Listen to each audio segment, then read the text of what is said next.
চেয়েছিলাম অধিকার হয়ে গেছি রাজাকার। আরে রাজাকার তো আমি তোমাদের করি নাই, তোমরা নিজেরা স্লোগান দিয়ে তোমাদেরকে রাজাকার করছো। আমার একটা কথা নিয়ে তারা কিছু কতদিন প্রতিবাদ করলো, কি কথা বলেছিলাম আমি? আমার কথাটাকে বিকৃত করা হয়েছিল। জুনের 5 তারিখে রায়টা হয়েছে, আর আন্দোলনটা এবং এই ধরনের কাজ শুরু হলো জুলাই থেকে, এবং 17 জুলাই থেকে যে ধ্বংসযজ্ঞ শুরু হলো, যখন তারা আন্দোলন করেছে বসেছে, আমি আমাদের আইন শৃঙ্খলা রক্ষাকারী সংস্থাকে বলেছি যে আপনারা ধৈর্য ধরেন, আপনারা ওদের কিছু বলেন না, ওরা ছাত্র, ঠিক আছে, এরকম আন্দোলন করছে, রোদ বৃষ্টি সব কিছু মাথায় নিয়ে আমরা তো কত এই দেশের স্বাধীনতা সংগ্রামের জন্য কত আন্দোলন করেছি, সেই স্কুল জীবন থেকে এরকম রোদ বৃষ্টি ঝড় সব উপেক্ষা করেই আমরা মাইলের পর মিছিল করে মাইল মিছিল করেছি।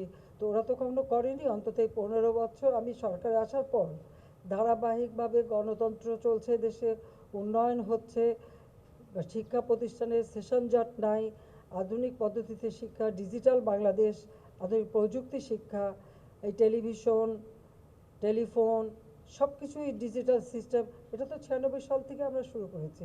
96 সালের আগে কেউ কি কখনো এদেশে কম্পিউটার ব্যবহার করেছে? কেউ কি কখনো এখানে ফেসবুক অথবা ইন্টারনেট কোনো কিছু তো বাংলাদেশে চালু ছিল না, কেউ করতো না। কিন্তু আমি সরকারে আসার পর থেকেই কিন্তু এই প্রযুক্তি ব্যবহার, ডিজিটাল ডিভাইস ব্যবহার, এবং সেগুলি আমাদের দেশের নতুন প্রজন্ম যাতে শিখতে পারে, সমস্ত ট্যাক্স তুলে দিয়ে সেগুলি মানুষের কাছে যাতে পৌঁছায় সেই ব্যবস্থাটাও করে দিয়েছিলাম। কিন্তু একটা জিনিস আমি লক্ষ্য করলাম, ওই মুক্তিযোদ্ধা এবং মুক্তিযোদ্ধা পরিবার বা মুক্তিযোদ্ধার দিকেই যেন তাদের বেশি মানে একটা ক্ষোভ। আমার একটা কথা নিয়ে তারা কিছু কতদিন প্রতিবাদ করলো, কি কথা বলেছিলাম আমি? আমার কথাটাকে বিকৃত করা হয়েছিল। আমি বলেছিলাম মেধা মেধা মেধা, কোটা না মেধা। তো কোটা আমাদের নারীর কোটা, প্রতিবন্ধীদের কোটা, নৃগোষ্ঠীর কোটা, প্রত্যেক জেলার কোটা, মুক্তিযোদ্ধা পরিবারের কোটা, সেগুলো তো আমি বাতিলও করে দিয়েছিলাম। তারপরে কোটা না মেধা, মেধা না কোটা, তো কোটা মেধার মধ্যে এত তফাতের কি আছে? এখানে মেধাই তো হয়। প্রথমে প্রিলিমিনারিতে তাদেরকে পরীক্ষা নেওয়া হয়, এরপর লিখিত পরীক্ষা হয়, লিখিত পরীক্ষা পাশ করলে তখন তাদের ভাইবা নেওয়া হয়, ভাইবা নেওয়ার পরে তারপর যখন পদায়ন করা হয় তখন যারা মেধাবী তারাই পায়, আর অবশ্যই এই কোটাগুলি ভাগ করে দেওয়া হয়। তাহলে যারা পরীক্ষা দিয়ে মেধাবী তারাই তো পাচ্ছে।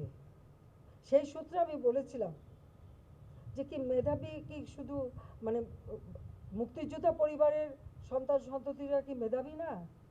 তাহলে মেধাবী কি শুধু ওই রাজাকারের ছেলে মেয়ে?